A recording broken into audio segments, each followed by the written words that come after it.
नमस्कार मित्रों, जैसा कि हमने बताया था हम बहुत जल्दी सीरीज़ प्रारंभ करेंगे। वर्ष 2024 सभी राशियों के लिए कैसा बीतेगा, इसी क्रम में आज हम जानेंगे सबसे पहले मेष राशि के बारे में। मेष जिसे अंग्रेजी में एरीज भी कहते हैं, कि जातक के लिए कैसा बीतेगा। अब ये कौन देख सकते हैं वीडियो, तो सबसे पहले तो आप अपनी जन्म कुंडली खोलिए और उसमें देखिए यदि चंद्रमा आपकी मेष राशि में बैठे हैं तो आप देख सकते हैं। दूसरा, यदि आपका लगन मेष है तो भी उससे फल मिलता है, क्योंकि जो काल पुरुष की कुंडली होती है उसमें लग्न और जन्म राशि यानी कि जहाँ पर चंद्रमा बैठे हैं वो घर दोनों महत्वपूर्ण होता है। तो आपका यदि लगन भी मेष है या फिर आपका चंद्र राशि मेष है तो आप ये देख सकते हैं। और यदि चंद्रमा और लगन दोनों एक है तब तो बहुत शुभ है, एकदम सटीक फल मिलता है। अब यदि आप ग्रह गोचर की बात करें तो सबसे पहले जानिए कि वर्ष 2024 में जो मेष राशि है उसी में वर्ष के प्रारंभ में ही जो गुरु हैं बृहस्पति हैं वो आपके लगन में रहने वाले हैं और मई महीने में वो आपके दूसरे भाव में चले जाएंगे। राहु का तो गोचर पिछले ही महीने हुआ है, अक्टूबर में 31 अक्टूबर को, जो कि वर्तमान में आपके मीन राशि यानी कि आपके 12वें भाव में चले गए हैं, जो कि 2024 में पूरे वर्ष वो वहीं बैठेंगे 12वें भाव में ही। तो यहाँ पर सतर्कता तो आपको बरतनी ही है।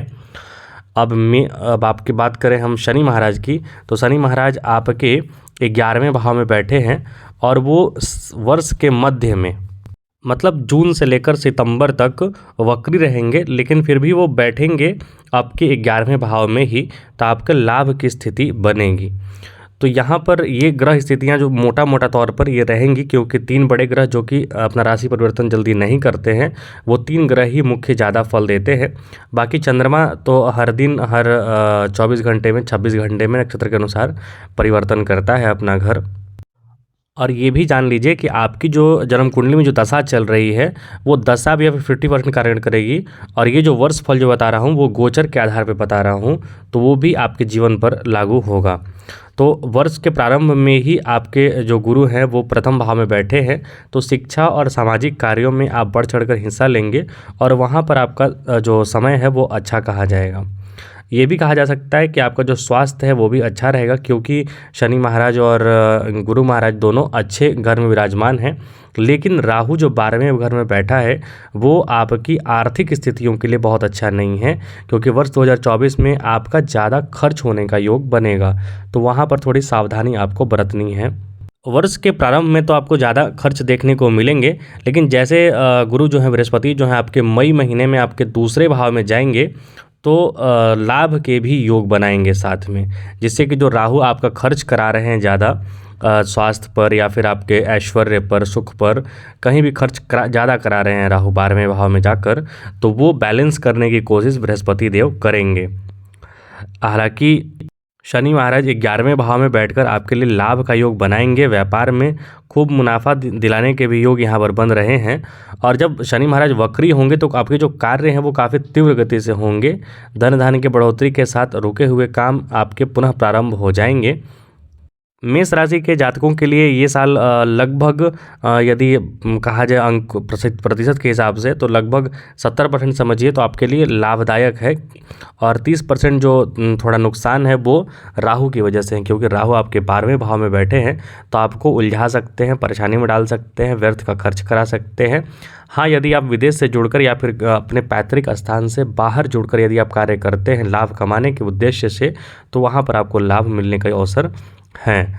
यहाँ पर करियर और कारोबार बेतहाशा वृद्धि होगा, क्योंकि 11वें भाव यानी कि जो उपचय भाव का सबसे स्ट्रांग भाव होता है, मतलब काम भावना, मतलब जो भी आप कामना रखते हैं उसको पूर्ण करने की जो क्षमता होती है वो शनि महाराज में होती है, वही 11वें के स्वामी होते हैं और वही आपके 11वें भाव में गोचर कर रहे हैं। तो आपके लिए बहुत अच्छा समय है।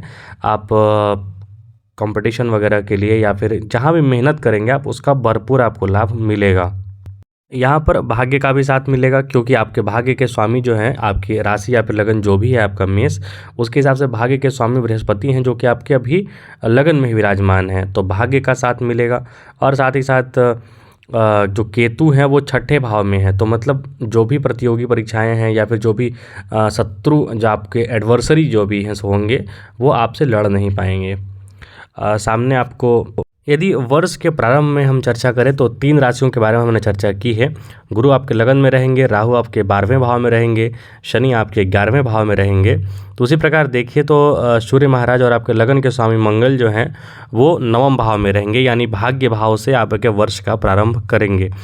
तो अंग्रेजी कैलेंडर के अनुसार जो ये वर्षफल मैं बता रहा हूँ, तो ये भी मैं गोचर के आधार पे बता रहा हूँ, क्योंकि बहुत सारे लोग इसको काटेंगे ये कह के कि हमारा वर्ष जो प्रारंभ होता है वो होली से प्रारंभ होता है, मतलब फाल्गुन मास समाप्त होता है तब चैत्र प्रारंभ होता है, तो वो भी हम चर्चा करेंगे। लेकिन ये जो फल है ये जिस तरीके से 2000 जैसे नया वर्ष बताया जाता है हिंदी कैलेंडर में, उसके अनुसार ही मैं यहाँ पे बता रहा हूँ गोचर के आधार पर, क्योंकि गोचर के अनुसार ही फल प्राप्त होता है। और वैसे भी अगला वर्ष जो हिंदी कैलेंडर के अनुसार है वो भारत के लिए बहुत अधिक शुभ नहीं है, खासकर भारत के लिए। विश्व के लिए तो छोड़िए, विश्व के लिए तो 2023-2022 भी शुभ नहीं था, लेकिन भारत के लिए भी शुभ नहीं होगा। और 2025 आते आते तक स्थिति और बिगड़ेगी, जैसा कि जो भविष्य मल्लिका पुस्तक में लिखी हुई है। 15वीं शताब्दी में उड़ीसा के एक बहुत बड़े जानकार, बहुत ही बड़े ऋषि हुए, और उन्होंने एक पुस्तक लिखी थी भविष्य मल्लिका, जिसमें उन्होंने वर्णन किया है कि 2025 यानी 2024 के अंतिम में और 2025-2026 के आसपास भारत पर बड़ी विपदा आने वाली है, जिससे लोगों को बहुत सारे नुकसान उठाना पड़ेगा। और जाहिर सी बात है कि आपको अपना जीवन सात्विक रखना चाहिए, आपको अपना जीवन धर्मपरायण धीरे धीरे करना चाहिए। बहुत सारे लोगों की तो दशा दिशा सब बदल चुकी है, मतलब आचार व्यवहार आचरण बदल चुका है। फिर भी आप प्रयास कीजिए जितना से जितना ज़्यादा हो सके धर्म के अनुसार आचरण कीजिए। और ये जो वर्ष 2024 का जो फल बता रहा हूँ, इसमें सबसे पहला आपको उपाय यही करना है मेष राशि के लिए कि आपको सुबह जितना जल्दी से जल्दी आप उठ सकें प्रयास कीजिए 7 बजे से पहले उठने का, और स्नान करके सूर्य देव को अर्घ्य जरूर दीजिए, क्योंकि सूर्य देव को भगवान विष्णु का ही अवतार माना जाता है। सूर्य देव के बारे में जितने भी पुराण है उसमें अलग अलग तथ्यों पर आधार पर यदि आप रिसर्च करेंगे या फिर उनको पढ़ेंगे तो आप उसमें पाएंगे कि जो सूर्य देव का जो सहस्त्र नाम है, मतलब कि 1000 नाम का जो पाठ होता है, या फिर भगवान विष्णु का जो सहस्त्र नाम का पाठ होता है, उन दोनों में सिमिलैरिटी एक होता है कि भगवान विष्णु के सहस्त्र नाम यानी 1000 नामों में भगवान सूर्य का नाम है, और भगवान सूर्य के 1000 नामों में भगवान विष्णु का नाम है, मतलब दोनों एक ही हैं। तो आप कम से कम भगवान सूर्य नारायण की यदि आप आराधना करते हैं, उनका उपासना करते हैं, तो आपका जो दैनिक जीवन है या फिर आपके जो भाग्य हैं, आपके जो कर्म है, धर्म है, वो सुधरते हैं। तो आपको सबसे पहले तो सूर्य नारायण को पकड़ना है। वहाँ पर यदि आपने नित्य सुबह ये प्रारंभ किया तो मेष राशि वालों के लिए नहीं बल्कि सभी राशि वालों के लिए एक बहुत उच्च कोटि का आपको दिख पाए स्वास्थ्य भी मिलेगा, क्योंकि सूर्य आरोग्य देते हैं, याद रखिए सूर्य आरोग्यता के दायक हैं, और चंद्रमा पैसा देते हैं। तो मतलब चंद्रदेव को यदि आप रात्रि में जल देते हैं ना, जो चौठ करता है गणेश चतुर्थी का, तो उनके यहाँ धन की कमी कभी नहीं होती, याद रखिएगा। तो चंद्रदेव जो है वो मन के कारक है। मन अगर स्थिर रहे, मन यदि व्यग्र ना रहे, तो व्यक्ति के पास धन दौलत अपने ही आता है। तो मन को भी आपको शांत रखने सीखना होगा। वैसे भी चंद्रमा जो है, चंद्रदेव जो है मेष राशि के लिए चतुर्थ के स्वामी होते हैं। चतुर्थ मतलब माता, भूमि, भवन, वाहन, और आज के ज़माने में लोगों को तो यही माता, भूमि, भवन, वाहन चाहिए, क्योंकि माता का आशीर्वाद लोगों को मिलता नहीं है, और मिलता है तो माता का लोग कद्र करते नहीं हैं। तो आपको ये करना चाहिए। हालांकि थोड़े मतभेद कहीं भी हो सकते हैं, इसमें कहीं कोई बड़ी बात नहीं है, लेकिन फिर भी मतभेदों को सुलझाते हुए और जीवन को चलाते रहना है, क्योंकि मतभेद सिर्फ आपके जीवन में नहीं, मतभेद सबके जीवन में होती हैं, कठिनाइयाँ सबके जीवन में होती हैं। तो मेष राशि के लिए वर्ष 2024 जो है मिला जुला रहने वाला है, और ज़्यादा आपको लाभ के ही अवसर प्राप्त होंगे, क्योंकि 2 बड़े बड़े ग्रह हैं। जैसे शनि महाराज जो है वो 11वें भाव में है। 11वां भाव कामनाओं की पूर्ति का भाव होता है, अर्थात जितना परिश्रम करेंगे, जितना आप अपने लक्ष्य की ओर जाएंगे, उतना आपको सफलता प्राप्त होगा। और वैसे ही गुरु महाराज लगन में बैठे हैं तो आपको धार्मिक बनाएंगे और आपके कार्य बिगड़ने से रोकेंगे। हालांकि जब वो मई में जब आपके दूसरे भाव में गोचर कर जाएंगे तब आपका अपने पर से नियंत्रण थोड़ा कम हो जाएगा, आपके कार्य थोड़े विलंबित हो जाएंगे उसके बाद, क्योंकि लग्न पर से गुरु महाराज चले जाएंगे दूसरे भाव में। हालांकि परिवार का ध्यान रखिए और अपने बड़े बुजुर्गों को पकड़े रहिए, उनका आशीर्वाद लेते रहिए, उनका मार्गदर्शन लेते रहिए, धन दौलत में वृद्धि ज़रूर होगी।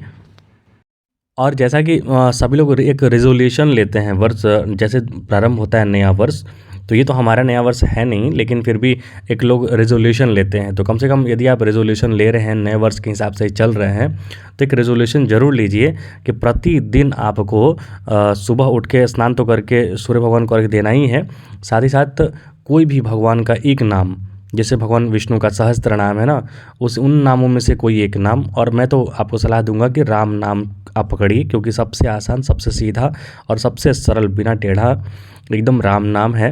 राम नाम को पकड़िए और कम से कम प्रतिदिन एक नहीं 3 माला कीजिए, क्योंकि आपको 3 मिनट ज़्यादा नहीं लगेगा, कम से कम 3 माला। बाकी जितना आप ज़्यादा से ज़्यादा कर सकेंगे वो ज़रूर कीजिए।